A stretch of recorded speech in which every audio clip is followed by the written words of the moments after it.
Welcome to the New Testament Writings in Context course here at Lagrange College in the fall of 2019. This is your professor, Dr. Larry Asplund, coming to you at the end of Lesson 2. I wanted to stop by this evening and welcome you to Lesson 3, which is all about the book of Acts.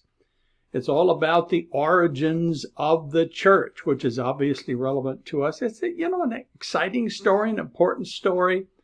It's a great opportunity for us to read, reflect, think, discuss, and write when it comes to this important lesson. So next couple of weeks, we will be focused there.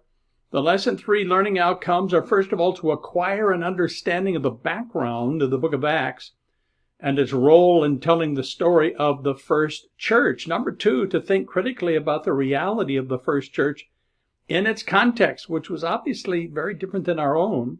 And then number 3, to reflect creatively on the experience of the first church and how that compares to our own experience of church. I think it's important for us to, have a good attitude when it comes to our own local congregations and so forth. But it's helpful even for pastoral leaders, etc., to be able to occasionally go back and notice the dynamics, the keys that were important to that first church, and then learn valuable lessons from that.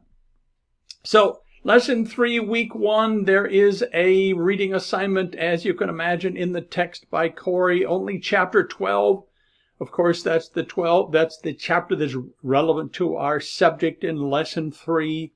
And then, of course, there is a reflection essay. Remember, it's a 500-word minimum essay, and you all are doing such a great job unpacking these ideas. But the essay idea for Lesson 3, Week 1, is to reflect on the dynamic elements of the first church in Jerusalem.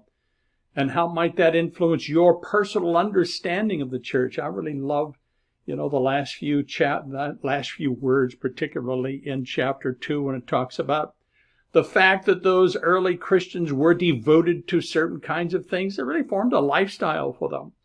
And so to be able to kind of imagine what that was like, if we could put ourselves back in that situation, live in that early context, what would it have been like? So I think it's just a great opportunity to consider together that, give it some thought, some prayerful consideration. And then Lesson 3, Week 2, of course, there is a reading assignment in the New Testament, and that is the book of Acts. Remember, for both the Corey text reading and the New Testament reading, there is a link that will enable you to report your reading.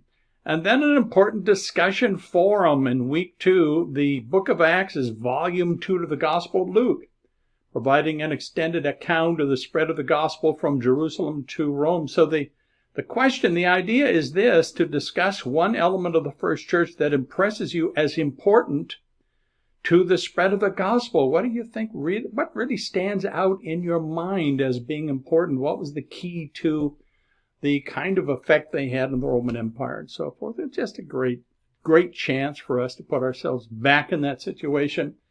We're living still in the light of it, but to be able to take advantage of this opportunity in our class is just a great opportunity. It's so great to be able to see all of you working, reading, writing, reflecting, discussing together with some great insights. It's a privilege to be able to learn together with you in this class. So the whole story of the book of Acts, I love this picture because it is about the story in the 3rd chapter of Acts where, Peter and John are walking into the temple, they meet a lame man, etc.